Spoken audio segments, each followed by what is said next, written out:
book of Joel 3 and 3 and 9. And it says, proclaim ye among the Gentiles, prepare war, wake up the mighty men, let all the men of war draw near, let them come up.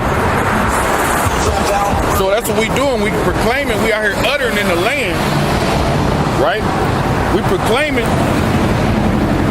the deliverance of the elect and the destruction of our enemies. Because that's what's finna happen. The Lord is finna deliver the elect, and he's finna get ready to destroy our enemies. Our main enemy being who? Our twin brother Esau, man. That's why that scripture in Amos says he's finna destroy the sinful kingdom. He's getting ready to destroy Esau, man. You know? It says, proclaim ye among the Gentiles, prepare war. Get ready to be, this war is appointed, right? It says, wake up the mighty men, meaning stir them up, the valiant men, the brave men. These men of war, the captains and the generals. It's time for them to wake up, man, and prepare their war plans, man. Get ready to do battle. And it says, proclaim ye among the Gentiles, prepare war, wake up the mighty men, let all the men of war draw near, let them come up, right? So they're getting ready for war. So what do you do when you get ready for war? They plan, they go over the war plans. They crank up the vehicles, they test their vehicles, see if everything is operational, running right. Check your weapons, right? And see if everything is going right, man. That's what they do when they prepare for war. You know? And that's what's getting ready to go down, man. Verse 10, beat your plowshares. It says, beat your plowshares into swords and your pruning hooks into spears. Let the weak say that I am strong, man. So these are swords. It says beat them into swords and spears, which are instruments of destruction, man. A plowshare and a pruning hook are instruments of agriculture. These countries that were rich in agriculture, right? But you have the states, the American government will put sanctions on these people, or they can't even make a living. So now they have to turn those same plowshares and pruning hooks into what? War instruments, man. They're preparing for war. Because the countries that the U.S. used to just push around, they're not finna take that anymore.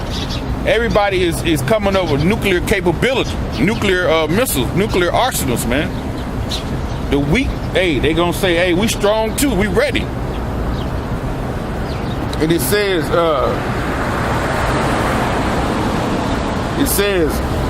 beat your plowshares into swords and your pruning hooks into spears. Let the weak say I am strong. And when it's all over, guess what's going to happen? Those same instruments of war going to be beat back into pruning hooks and plowshares, man. When it's over, they're going to go back to the old thing. I think that's in Isaiah 2nd chapter. It says, Isaiah 2 and 4, and he shall judge among the nations, and shall rebuke many people, and they shall beat their swords into plowshares, and their spears into pruning hooks. Nation shall not lift up sword against nation, neither shall they learn of war anymore. And that's going to be in the kingdom, man, when we take over, man. When the Lord deliver us, man, and destroy America and set us back up in our homeland, Jerusalem, those same swords are going to be beat back into plowshares, man, and pruning hooks, man. And he said they will learn of war not anymore. We're going to be them mighty men. We're going to be running things, man. You know? And it says, verse 11, assemble yourselves and come, all ye heathen, and gather yourselves together round about thither. Cause thy mighty ones to come down, O Yahweh. It says, assemble yourselves, meaning hasten, right? Hasten. Round. It says, come all ye heathen, you other nations, and gather yourselves round about the valley of what? Jehoshaphat, man. Armageddon. Harmageddon, the mountain of troops. This is where the judgment is going to be issued, man. It says, around about, thither cause thy mighty ones to come down from where? Heaven. The mighty ones are the angels. Come down from heaven and join into this fight. You know? It's let me get this in Revelation 16.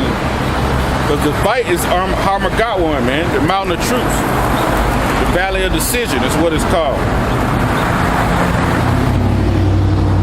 Revelation 16 and 14.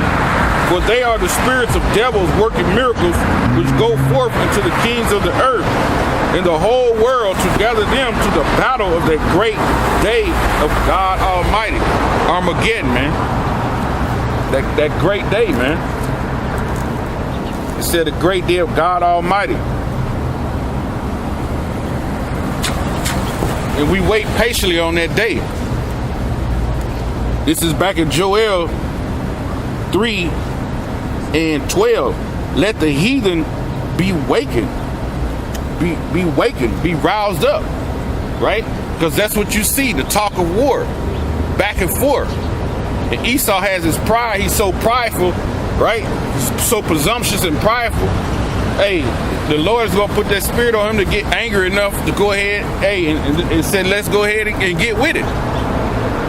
He's going to give Esau that he's going to put that spirit on him. You know? It says, let the heathen be wakened and come up to the valley of Jehoshaphat. Right? Yahweh's Shabbat. Yahweh's judgment, man. It's going to be in the Middle East, man. Right? And it says, for there I sit to judge. So the Yahweh Bashem Yahushai said, there I sit to judge, meaning what? He's going to basically ambush you there. That's where he going to ambush and punish you at. He's going to vindicate you there, man. You know? And it says, for there I sit to judge all the heathen round about, man. So that's like when you have a judge, when he found you guilty, you normally come back for sentencing. When you come back for sentencing, they'll sentence you to 10, 15 years, lockup or whatever. So what's going to happen, the Lord is going to sit in the valley of decision, and that's going to be the sentence for these other nations, man. That's going to be the sentence for Esau. You're not going to be found guilty and then you come back for your sentencing. You've already been found guilty. So this is your sentencing part that's coming up. The valley of decision, man. Jehoshaphat, man. This is your place of death, your place of punishment. And it says, 12 again, let the heathen be wakened and come up to the valley of Jehoshaphat, for there will I sit to judge all the heathen round about. You see the guy in the red shirt come through? No, only you, man. It says, verse 13, put ye in the sickle, for the harvest is ripe. It says, come get you down, for the press, the wine press, is full, meaning it is accomplished. And the fats overflow, meaning they run over, right? It says,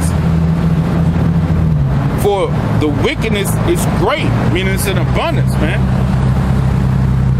The wickedness, as it tell you in Revelation 18, the sins of America has really risen up to the heavens, man.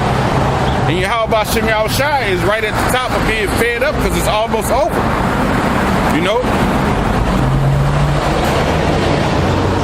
It says, I read that again. Put ye in the sickle, for the harvest is ripe. And when you harvest, or when you go reaping the harvest, what do? You get the good fruit, right? And you take away the bad. So the angels are getting ready to come down and start reaping, right?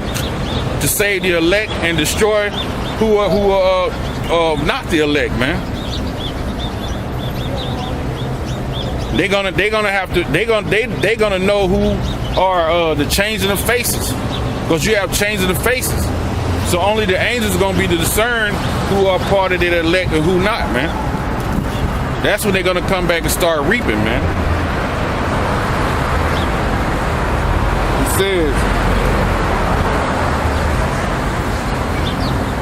says, put ye in the sickle, for the harvest is ripe. Get you down, for the press is full, and the vats overflow, for the wickedness is great. So the sin is filled up, man. And it's time for that appointed destruction. You know, that time has come for that appointed destruction, man. And Yahweh Shai is sitting on the edge of the seat. Yahweh Shai is sitting on the edge of the seat, waiting on the Father to give him the okay to come down here with the angels, man, and get loose, man, and get busy. You know.